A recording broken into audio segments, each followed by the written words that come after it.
Hi there, I'm Sully, and welcome into the Gun Club.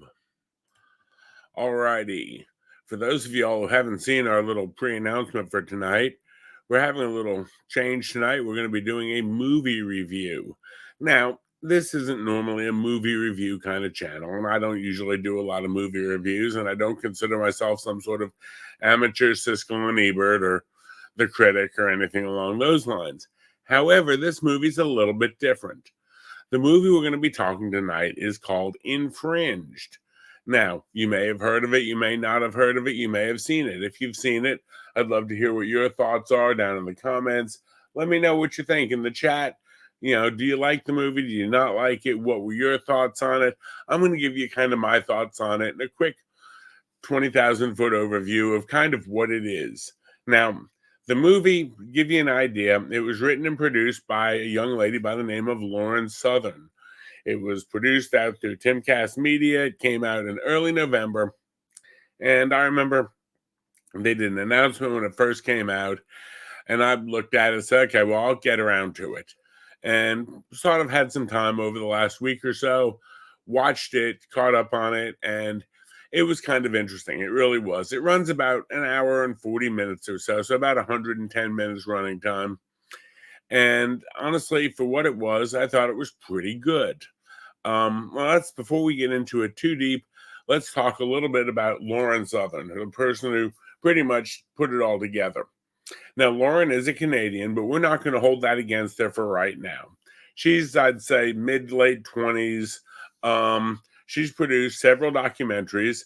She's traveled the world. She's done different documentaries about the border. She's done documentaries in South Africa, done documentaries in Europe. So she's got a lot of experience, both as a photojournalist, as a writer, an activist in some cases, documentarian, I guess you could call it. She's done a lot of traveling, For a 28-year-old, I've got to say, she's pretty much got wisdom a little bit far beyond her years. And so I was interested to see where she went with this, with Infringed. Especially, a lot of us in the 2A community aren't really fond of hearing from people in other countries what they think of our 2A rights. We're forever hearing lectures, especially on Twitter, some of the X stuff or Twix or whatever we're going to call it, from people in other countries. Oh, we don't have this gun crime because we confiscated everything. You're right, you don't. You do have knife crime that's going absolutely wild. You do have stabbings every day. You have people running around with butcher knives and kitchen knives stabbing each other, and now they're trying to institute better knife control. They basically have disarmed and made their entire populace highly, highly vulnerable, and so now the criminals and bad guys are running wild. You need to look no further than some of the protests in London over the last month or so and see what's happened to a city that is basically being overrun. Their famous war memorials are being spray painted and having Hamas flags hung on them, and the cops are saying we're outnumbered, there's nothing we can do about it.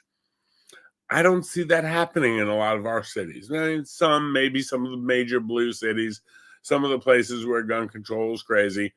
But I think that's kind of follows into that Jason Aldean song.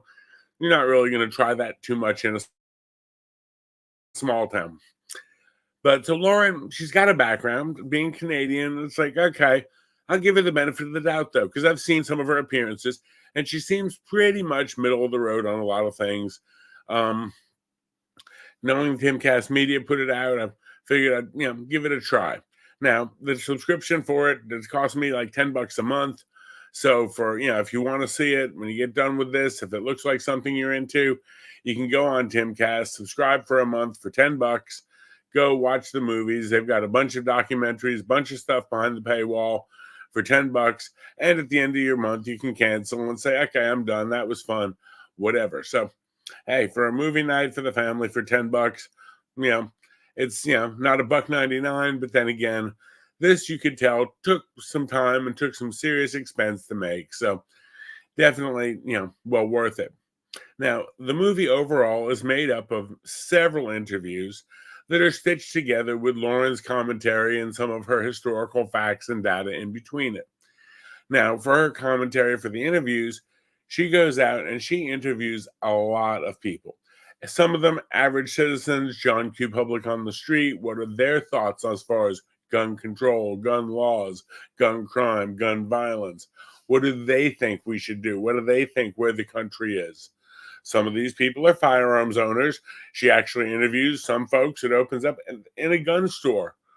And some of these people in a small town gun store are saying, we're not really worried about crime that much or gun crime that much. And, all these people, as you'd expect in a gun store, they're pretty much wearing their 2A on their hip. And that's what you'd expect in a gun store. She goes on, she interviews a constitutional scholar, somebody who's basically spent her life reviewing and talking about the Constitution and educating people and reading not only the Constitution itself, but some of the Federalist Papers and some of the things that led up to it to better interpret and better understand what was going on in this country at the time the Bill of Rights, as well as, the Constitution itself were written. She then meets with some of the state level representatives. She meets with one out of Virginia, and he talks about his feelings as far as the 2A and what he's seen in the state of Virginia as far as gun control, gun laws, gun rights. After this, it sort of takes a little bit of a light break, and she goes down to Texas. Now, we all know Texas is a little bit on the pro 2A side. Well, she meets down there with two big celebrities in the gun culture world. You may know YouTubers, Brandon, the AK guy, and Cody, or Donut Operator. They both run big, multi-million subscriber channels. And she meets with them and actually goes out, talks to them, and has a range day with them, followed by a real sit-down, heart-to-heart, and they express some of their concerns. Now, the interesting thing in talking to these people who are obviously not only pro-firearms, but knowledgeable about firearms, they mention one of the biggest concerns they have is that so many of the people you see talking about firearms or firearms rules don't understand them. And again, that's one of the big things that I've always had an issue with. People who want to talk about or make firearms rules or who have opinions on firearms, hey, you're entitled to your opinion. But if you don't know anything about a firearm, you've never shot one, don't know how they work, don't know anything about them, your opinion may not be based in fact. It may be based on a lot of emotion and a lot of lack of logic, so to speak. I think a great example of this is when somebody goes out and says, well, yeah, you can go out to any store and, buy a machine gun at 3 a.m. I'd love to find these stores. I've not found them yet. If you find one, hey, let me know. I'll throw my email address up there. These stores don't exist. Wherever you think this is happening, it's not. People are not buying machine guns, willy-nilly, left and right. Well, at least not law-abiding citizens. Now, the street trade, Glock switches, all that crazy stuff, yeah, that's happening. And unfortunately, there's not a law in the world that's going to prevent what these street guys are doing. So we'll leave that there. But she gets a chance to go out and play with some of the stuff, and I use the term play lightly, with some of the stuff in Brandon and Cody's collection. And some of their not only historical relics, but also some of their more modern stuff, getting a chance to really understand where they come from as pro-gun people, as the pro-gun side. She does a series where she goes into the city of Baltimore. Now, it's interesting, the person she's riding with in Baltimore, they've met with Baltimore PD, and the driver that's driving her around or riding with her is actually a retired police officer, and he is actually carrying throughout the whole thing. He openly states, as do the police officers they met with, that they would not go into any of these neighborhoods if they were not carrying. And that brings up a real interesting point. We've talked about Baltimore on this channel a few times. And, my thoughts on Baltimore, it is what it is. Maryland and Baltimore have got some of the most restrictive gun laws out there. But yet you hear police officers say they would not dare go into this neighborhood if they were not carrying. Yet they also have laws there that make damn sure John Q. Citizen isn't carrying. Imagine living in a neighborhood that your police or off-duty or retired police said they would not set foot in that neighborhood without a gun, but yet they've also passed the laws to make sure you won't have one. That's a little bit sketchy in my book. And I say that just because of the fact that, to me, do I carry every day? Most days, 99% of the time. But the thing is, if I'm in a neighborhood or live in a neighborhood where I wouldn't feel safe stepping out my front door without a firearm, but yet the state is sitting there telling me I can't have one, well, folks, that's the reason the name of this movie is called Infringed. People have a right to protect themselves. And states that are making it impossible to purchase, impossible to buy, impossible to get carry permits, or semi-impossible or practically impossible, what are they doing? And yet their own police officers up there say, I wouldn't go into that neighborhood without a gun. A retired cop says, I wouldn't come anywhere near this place without a gun. That says something. Now, do they have a crime problem in Baltimore? Yes. Is it a gun problem? I can't say it's necessarily a gun problem. I'll say it's a crime problem. I'll leave it at that. So let's go on further beyond there. She ends up going into California. She meets with several people who are doing a citizens watch group down in Southern California. Now, again, they talk about how restrictive gun laws are on them. And they can observe and report and even videotape with their phones different crimes going on for when the police get there, if the police get there. However, if they're attacked, they're very limited to how they can defend themselves, and they can, have pepper spray type thing. They do mention that shop owners are allowed, with some restrictions, to actually have firearms in their shops. But for this citizens group walking the streets, they can't really. She talks to some of the people who made up the old rooftop Koreans, if you remember that from, 20 years ago. And you talk about the rooftop Koreans and how they were there protecting their stores and their businesses from when LAPD pulled out and the National Guard had to go in. And during that timeline, when the LAPD pulled out because it wasn't safe for officers, people's businesses, homes, and livelihoods were burned to the ground. The rooftop Koreans took up positions with rifles. Yes, rifles, big bad assault rifles, like we know everyone in Washington wants to ban all the time. They stood with rifles up on the roof of their building to protect their families and their livelihoods and their businesses from rampaging mobs who were lighting everything on fire. How would you like it if you were in an area that the PD pulled out of and said, no, we can't do anything. We're calling in the National Guard whenever they get here. She talks to one of the National Guard officers who is actually deployed into this area, and his response and his philosophy on it. He's also a modern lawyer. Definitely gets a lot of different opinions on it. Talks to people on the street what they think about gun control. And one of the biggest people who's anti-gun, he mentions that, well, and he's from France and doesn't know anything about guns. Well, that's great. The people who don't know anything are anti, but the people who are living on the street are not that anti-gun. The people who are in the town are not that anti-gun.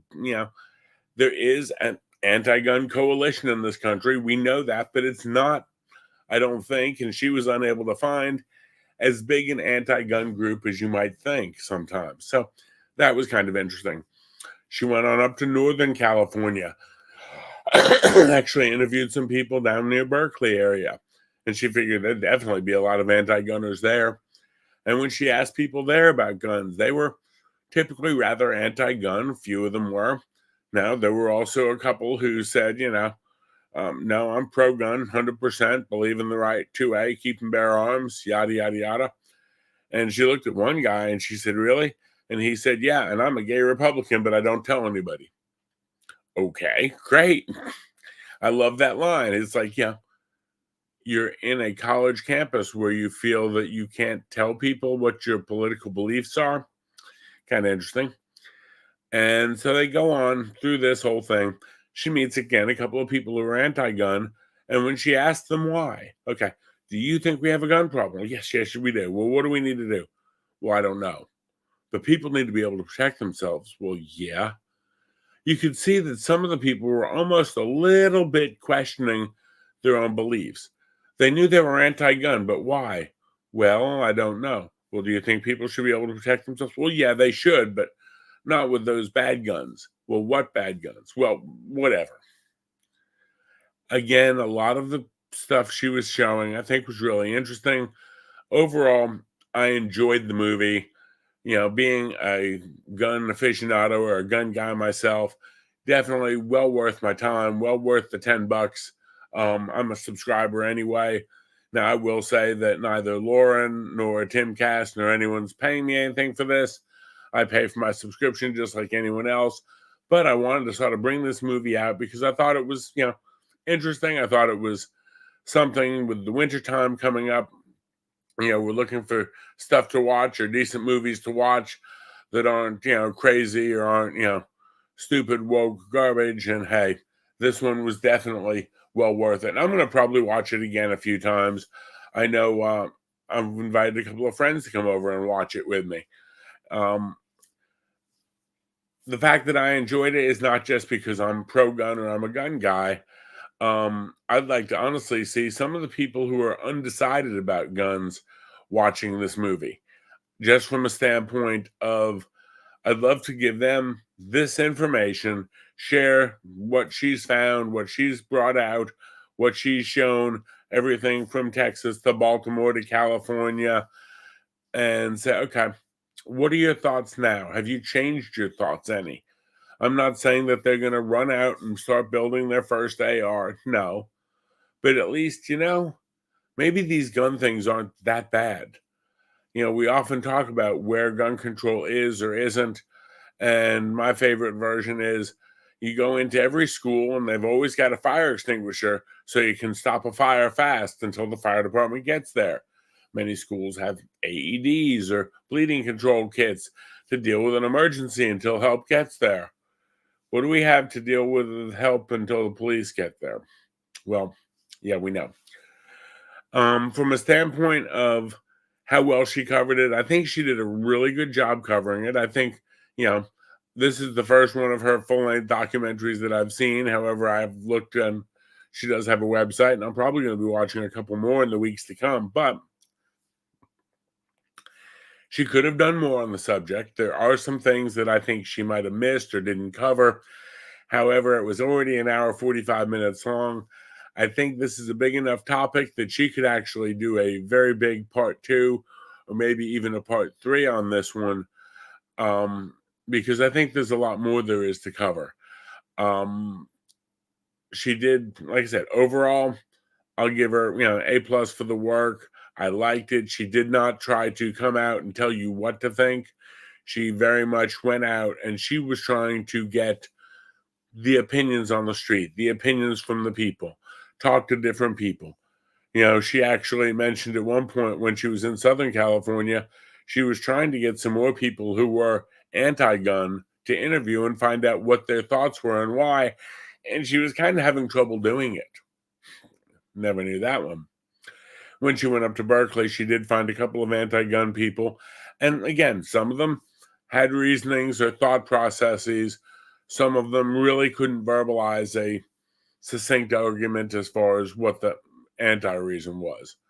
She closed it out with a really interesting monologue talking about how, America, we still have our Second Amendment rights.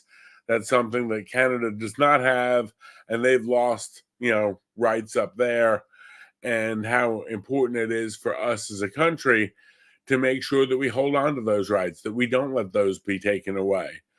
How, again, a reminder that the Second Amendment is not the right to say that we can have guns. The Second Amendment was written to limit what the government could do to our right to have guns. It, again, Bill of Rights was never written to say that you have a right to free speech. It was that Congress shall make no law stopping your right to free speech. Your right to keep and bear arms shall not be infringed. That your right to protection from search and seizures shall not be stepped over.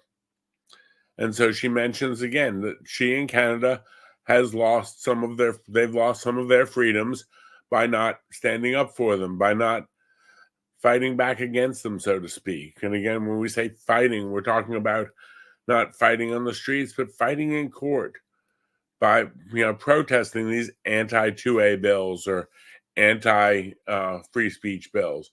So again, I think she did a really good job with it.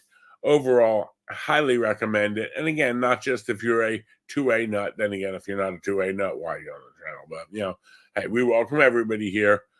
But even if you just want to get a better overall picture of firearm culture in the country, or why some of the 2A nuts or firearm enthusiasts, whatever we're going to call ourselves, why we feel like we do, what's going on in our mind. She did her best to portray not only the firearm culture in a positive light, but try to explain why the not so keen on firearm culture is what it is and why it exists. So overall, again, about an hour and a half, really well spent for the cost of the movie, $10. Like I said, it's out on Timcast Media. I think you can go to timcast.com, get a subscription for $10 for a month. Well worth it. I'd watch it again. If it comes out on DVD, I'll probably buy it and throw it in my collection. Not necessarily that I wouldn't be able to see it online, but the fact that I'd be able to loan it out to some of my friends who are sort of sitting on the fence on the 2A. Let them sort of see a better slice of Americana, a better slice of American gun culture, and have maybe a little bit better idea of where I come from on some of it. If y'all like it, don't like it, let me know what you think. Like I said, I have not watched any of Lauren's full-length stuff before. My familiarity with Lauren is largely based on her YouTube channel, some of the stuff she's done on there, her periodic appearances on Timcast, bopping in and out. But I think she definitely did, like I said, an excellent job on this. Give her, thumbs up across the board on it, and look forward to hearing what you'd like to say. Also, while we're done with that, one other thing I'm going to mention, we're going to be having a couple of short streams, possibly later in this week. Just to let you know, we've come up with a new 5.7 millimeter Palmetto State Armory pistol that we're going to be doing a review on. Got a chance to take it out to the range the other day. Going to be doing a first shot review on it, and also possibly some stuff on pistol modifications. Some of the stuff I see on it that I might want to change. Beyond that, I've got some interesting stuff to follow up with on some of the UNLV shootings that we talked about last Thursday. That one ended up being kind of rushed, trying to get it done with it happening on Wednesday and trying to cover it on Thursday. There's been a lot more come out since then, so we're going to be touching on that. And beyond that, possibly get into some stuff on some of the different legals that are going on right now, because the legal is literally running like a fire hose of information at me. But that's all I've got for tonight, folks. Please be smart, be safe, take care of yourself. Bye.